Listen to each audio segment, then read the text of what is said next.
नमस्कार, news for nation देख रहे हैं आप। आपके साथ मैं हूं ऋचा शर्मा।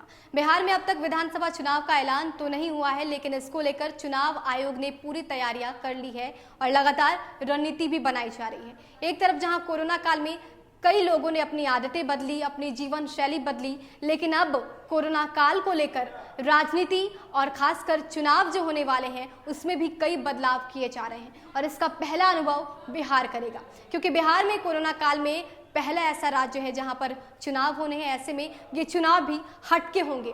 क्या कुछ बदलाव होगा, आपको बताते हैं। बिहार में आगामी विधानसभा चुनाव को लेकर मुख्य चुनाव आयुक्त ने बड़ी बात कही है। उन्होंने चुनाव की तैयारियों, महामारी के दौरान चुनाव प्रक्रिया से जुड़े सभी दिशा निर्देश को विस्तार से बताया है।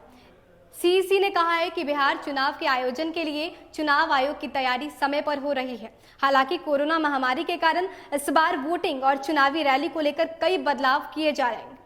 चुनाव आयोग ये सुनिश्चित करेगा कि कोरोना से जुड़े जो भी गाइडलाइंस दिए गए हैं चुनाव के दौरान उसे फॉलो किया जाए।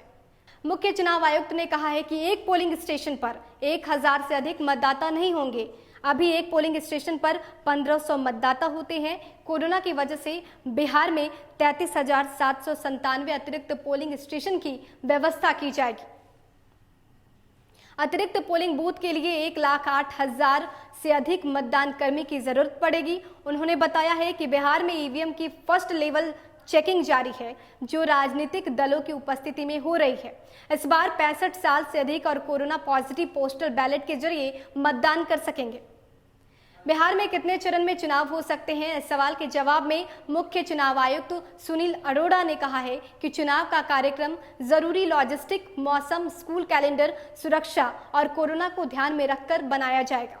इसकी घोषणा बाद में विस्तार से की जाएगी। चुनाव प्लानिंग प्रक्रिया के तहत बिहार विधानसभा चुनाव पर संबंधित एजेंसी और मंत्रालयों के साथ बैठकें जारी है।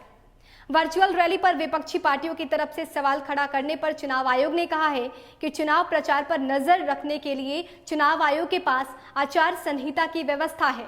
एक विशेष प्रकार के राजनीतिक प्रचार के बारे में देखा जाना बाकी है। डिजिटल प्लेटफॉर्म का इस्तेमाल सभी पार्टियां कर सकती है। हालांकि इससे पहले सभी उम्मीदवार को नामांकन के दौरान अपने सोशल मीडिया अकाउंट की डिटेल देनी होगी। चुनाव जनसभा में कोरोना से जुड़े सामाजिक दूरी यानी कि सोशल डिस्टेंसिंग के दिशा निर्देश लागू होंगे। इसका उल्लंघन नहीं किया जा सकता है। राजनीतिक दलों को भी दिशा निर्देश का पालन करना होगा। आपको बता दें कि बिहार की आबादी 12 करोड़ है, लेकिन यहाँ मोबाइल फोन यूजर्स की संख्या 9 करोड़ है, जबकि मतदाता 7 करोड़ 31 लाख। ऐसे में राजनीतिक दलों को इसमें दिक्कत आ सकती है, खासकर आरजेडी जैसी पार्टियों को इसमें दिक्कत होगी। लेकिन अभी चुनाव अभियान की औपचारिक शुरुआत नहीं हुई है, इसलिए कुछ भी कहना जल्दीबाजी होगा। बिहार में होने वाले विधानसभा चुनाव को लेकर कशमकश की स्थिति बनी हुई है, क्योंकि एक तरफ जहां एनडीए ये कहता नजर आ रहा है कि एक फेज में इलेक्शन होने चाहिए, वहीं दूसरी तरफ महागठबंधन और विपक्ष लगातार ये कहता नजर आ रहा है कि जो चुनाव प्रचार होंगे वो डिजिटली ना हो, वो नॉर्मल हो, क्योंकि अगर डिजिटली होगा तो ये काफ़ी खर्चीला है। खासकर राजद का ये कहना है, क्योंकि राजद गरीब गुरबों की पार्टी है। ऐसे में हर एक गरीब जनता तक पहुंचना डिजिटली पॉसिबल नहीं है। नॉर्मली वो हर एक जनता तक पहुंच सकते हैं, लेकिन डिजिटली चुनाव प्रचार होगा तो कहीं ना कहीं इसका खामियाजा राजद को भुगतना पड़ेगा। शायद यही वजह है कि तेजस्वी यादव कई दिनों से लगातार ये कहते नजर भी आ रहे हैं कि इस बार जो चुनाव होने चाहिए वो डिजिटली ना हो, वो नॉर्मल तरीके से हो, या फिर चुनाव को टाल दी जाए। लेकिन देखना दिलचस्प होगा कि आखिर किस हाल में विधानसभा चुनाव होता है, इसकी रूपरेखा क्या होती है, क्या ये डिजिटली होता है या फिर नॉर्मली, और कैसे इस सब को दिशा निर्देश के माध्यम से सुनिश्चित किया जाता है। देश और दुनिया की तमाम अपडेट्स के लिए हमारे साथ बने रहिए और देखते रहिए न्यूज फॉर नेशन। नमस्कार।